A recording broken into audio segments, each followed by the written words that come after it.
Europe 1, Village Média. Philippe Vandel. En compagnie de Raphaël Bonamy et Dominique Sévrac, ce soir aura donc lieu la finale de la Coupe de France.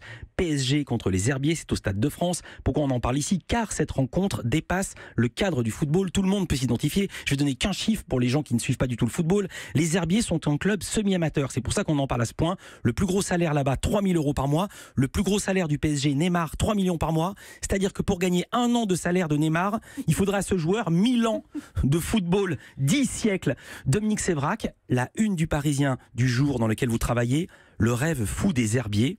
Alors que par définition, le Parisien devrait parler de Paris. Pourquoi ce choix? Mais parce que c'est l'événement, Philippe, c'est l'événement aujourd'hui, c'est que les Herbiers, ce club de 3e division française, montent au Stade de France et viennent défier le Grand Paris Saint-Germain. Le Paris Saint-Germain, c'est un peu un train qui arrive à l'heure. C'est sa 4e possibilité de gagner la Coupe de France de suite. Donc voilà, c'est bien d'insister sur le petit, parce que c'est ce que la France a envie de lire, je crois, ce matin. Raphaël Bonamy, je vais donner le titre en une de Ouest France. Ce soir, les Herbiers tentent l'impossible. Mais dans votre papier de ce matin, vous faites dans le lyrisme. Vous allez de Jules César pour finir à mai 68, je vous cite. Aux environs de la ville se dresse le mont des Alouettes, nom donné à une butte en raison d'une légion romaine du même nom qui avait établi son camp au temps où la Coupe de France n'existait pas encore. Ce match, vous le voyez comme le village gaulois qui résiste contre l'Empire. À l'Empire plutôt. C'est un peu ça. C'est vrai que c'est un peu même une lutte des classes. On peut dire ça comme ça. Ah bah ça va être la suite. C'est votre finale. Qu'importe, terminez-vous votre papier ainsi. Qu'importe que pour les Herbiers ce soir, 50 ans après une révolution qui a failli renverser l'histoire, ce soit la lutte des classes.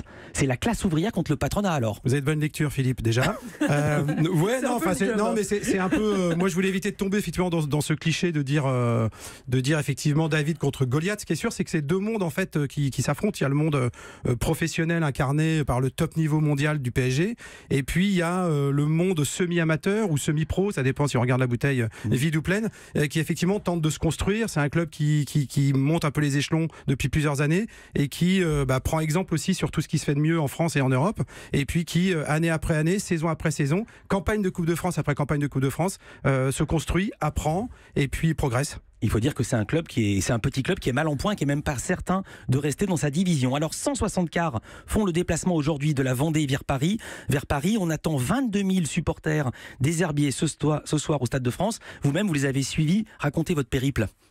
Alors les supporters ils partent aujourd'hui. Nous on a la chance d'avoir. Vous essuyez les joueurs, pardonnez-moi. Voilà, on suit plutôt l'équipe. On est avec elle depuis samedi soir.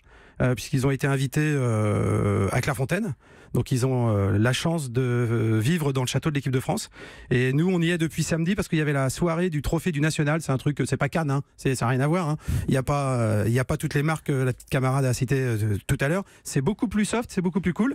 Mais ils nous ont un peu ouvert les portes. Et donc depuis 2 jours, on est un peu dans leurs traces, dans le centre technique du foot français. 6 journalistes de Ouest France. Vous avez logé aujourd'hui, ouais. Vous avez logé à Clairefontaine vous-même?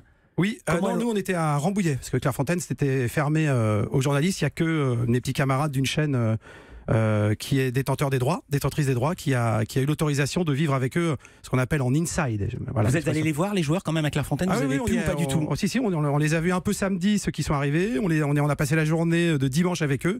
Et puis lundi, on les a laissés un peu off parce qu'ils étaient au Stade de France. Donc ils ont fait un peu la navette entre les deux centres. Sur France 3, je crois, c'est Pierre Germain, un joueur qui était très impressionné d'avoir respiré le même air que Zizou. Vous avez respiré l'air? Il avait la même chambre que lui à Clairefontaine. Ouais. Ah non, j'ai pas eu cette chance.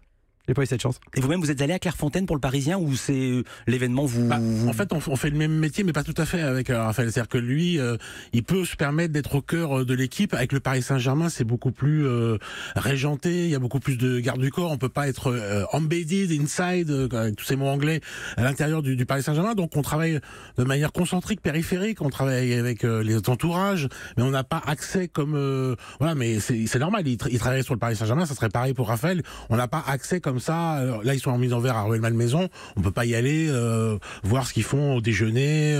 Voilà, c'est pas là, c'est parce que c'est le football d'en bas et que les journalistes sont les bienvenus.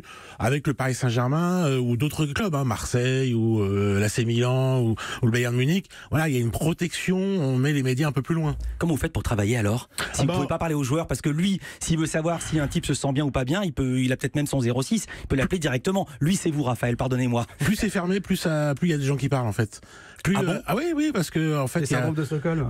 C'est-à-dire que en fait, ils ont besoin que la parole se libère et donc ils ont des entourages, ils ont des agents, ils ont des amis, ils ont voilà. Et donc nous, on travaille comme ça, de manière périphérique, concentrique, et on arrive à avoir pas mal d'infos concernant la vie du groupe ou le groupe. Alors les télévisions n'ont pas été en reste, les historiques et la TNT, la chaîne d'info BFM TV a envoyé aux herbiers un de ses meilleurs reporters, c'est celui qu'on voyait dans les manifs du 1er mai qui était à 2 pas des casseurs, là il était aux herbiers.